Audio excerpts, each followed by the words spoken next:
Kiera, what was your wedding day like in 2013, especially with your dad buried in hospital? It was an amazing day in the end, but there was an awful lot of stress leading up to it. Like, every wedding is stressful, but my dad was diagnosed 14 weeks before the wedding, so I wasn't sure.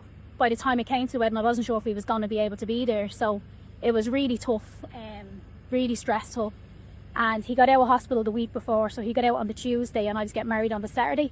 But I had kind of come to the conclusion that if he wasn't going to be there, the wedding wasn't going to happen. I was going to just get married, like strip it all back, get married at his bedside, basically, in Beaumont Hospital, because he was in hospital for those kind of 14 weeks up until the wedding. So every week that got closer to the wedding, it was kind of looking like he wasn't going to be able to come home or be there. So I had arranged with the priest that we were going to go in and have a little ceremony in the hospital. But luckily enough, he got out the week before and he was able to be there. And what was it like being walked up the aisle by your dad? I think for any kind of little girl, they expect that to be the case.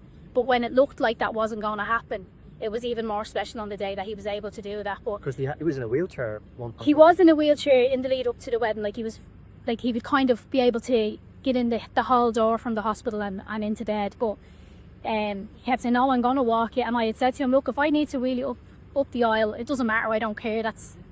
Put it as a kind of one of those things that's just different on the day. I can wheel it up, I don't mind. Once we dressed, because I had a big dress, so I was just afraid that I was going to get caught in the spokes. But that was kind of a little running joke we were able to have. But he got the strength and he walked me up the aisle. And the dance that night, how was that? I had plans to not have a dance with him at all. The summer, so we have grass being cut here at Erin's Isle. Yeah, I had planned to not have a dance with him at all because he was so weak, but he was adamant he was having a dance with me, so I had to last minute go up to the band and say to them, is it going to have to play an extra song for me and my dad? And he managed to get through that one as well. And he had a bit of food and then he was so exhausted he had to go to bed. Yeah, he took a little bit of a turn after the meal, but he pushed himself through the whole day. He was there for the important parts, so yeah, that was the main thing. And you were saying that that road over there was where everyone was waving when... Yeah, so the day of the funeral, the cortege came this way down towards Glasnevin, so we're at Erin's Isle now. So all along here, that's where everybody gathered to pay their respects to him. So thousands of people were here that day. It was amazing. How did that make you feel?